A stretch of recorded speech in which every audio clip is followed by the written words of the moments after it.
তাদের জীবন থেকে দুঃখ যেতে চায় না জানেন? নাম্বার 1, একজন ব্যক্তি তার স্বার্থের বাইরে তার চাহিদা প্রসারিত করা উচিত নয়। যখন কেউ তা ভুলে যায় তার কপালে কষ্ট থাকে। নাম্বার 2, লোভ হলো অনেক সমস্যার মূল। এর থেকে দূরে থাকা উচিত।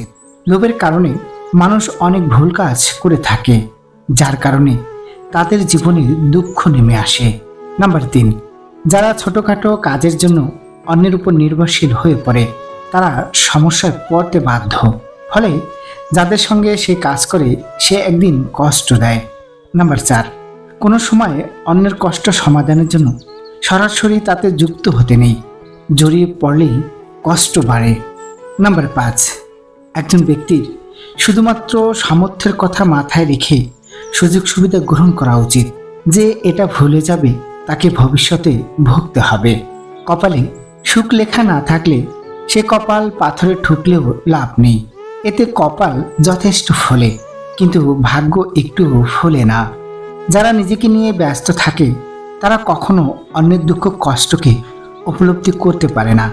প্রতিদিন কিছু ইচ্ছাকে পুড়িয়ে মারি, প্রতিদিন কিছু ইচ্ছাকে পাঠায় নির্বাসনে। ভালোবাসা কি ভীষণ প্রতারক, হৃদয় ভেঙেছে যার সেই জানে। আমি সবসময় নিজেকে সুখী ভাবি, কারণ আমি কখনো কারো কাছে কিছু প্রত্যাশা করি না। কারো কাছে কিছু প্রত্যাশা করাটা সবসময় দুঃখের কারণ হয়ে দাঁড়ায়। মেয়েদের চোখে 2 রকমের অশ্রু থাকে, একটি দুঃখের, অপরটি ছলনার। বৃক্ষের সার্থকতা যেমন ফল ধারণে, সেই রকম নৈতিক গুণাবলীর সার্থকতা শান্তি লাভে। চরম ও পরম শান্তি লাভের পথ হচ্ছে ক্রমাগত সৎ জীবনযাপন করা।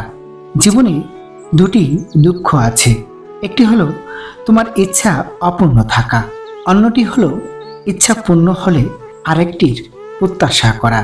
পৃথিবীতে আনন্দ এবং দুঃখ সবসময় থাকবে সমান সমান। বিজ্ঞানের ভাষায় আনন্দের সংরক্ষণশীলতা। একজনকেও চরম আনন্দ পেলে অন্যজনকে চরম দুঃখ পেতে হবে। কিছু মানুষের কষ্ট চোখ দিয়ে ঝরে, কিছু মানুষের কষ্ট মেজাজ দিয়ে প্রকাশ করে, কিছু মানুষের কষ্ট হৃদয়ের মাঝে শুকিয়ে মরে। তবে কষ্টকে যারা প্রকাশ করতে না পারে তারাই জীবনে সবচেয়ে বেশি কষ্ট করে। এই পৃথিবীতে সকল দুঃখের মূল কারণ হলো একা একা সুখে থাকতে চাওয়া। আসলে একা একা কখনো সুখে থাকা যায় না, এটা সাময়িক। যতদিন পর্যন্ত মানুষ একা একা সুখে থাকার চিন্তা মাথা থেকে বাদ না দেবে ততদিন পর্যন্ত এই পৃথিবীতে সুখ হবে না। কষ্ট কখনো কাউকে কষ্ট দেয় না, সুখী মানুষকে কষ্ট দেয়।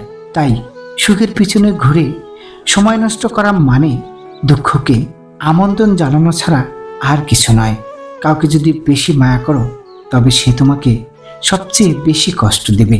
হাসি সবসময় সুখের কারণ বোঝায় না, মাঝে মাঝে এটাও বোঝায় যে আপনি কতটা বেদনা লুকাতে পারেন। আপনার হৃদয়ে কত করুণভাবে ব্যথিত হয়েছে তা কখনো এই পৃথিবী দেখবে না। আপনার কষ্টের জন্য কখনো তা থেমে থাকবে না। কষ্ট তো সবাই দিবে, কিন্তু তারই মাঝে তোমাকে এমন কাউকে খুঁজে নিতে হবে যার দেওয়া কষ্ট তুমি সহ্য করতে পারো। কষ্ট আর কিছুই না, ভুল মানুষকে ভালোবাসার মূল্য। কষ্ট হলো সমুদ্রের মতো, এটা সর্বদাই প্রবাহিত হতে থাকে। কখনো এটা আসে শান্ত পানির মতো, আবার কখনো সাইক্লোনের মতো ঝড় নিয়ে। আমাদের সবচেয়ে সুন্দর এবং সবচেয়ে কষ্টের মুহূর্তগুলো আসে আমাদের পারিপার্শ্বিক সম্পর্কগুলো থেকে। প্রিয় বন্ধুগণ, শুভ কামনা রইল। ধন্যবাদ।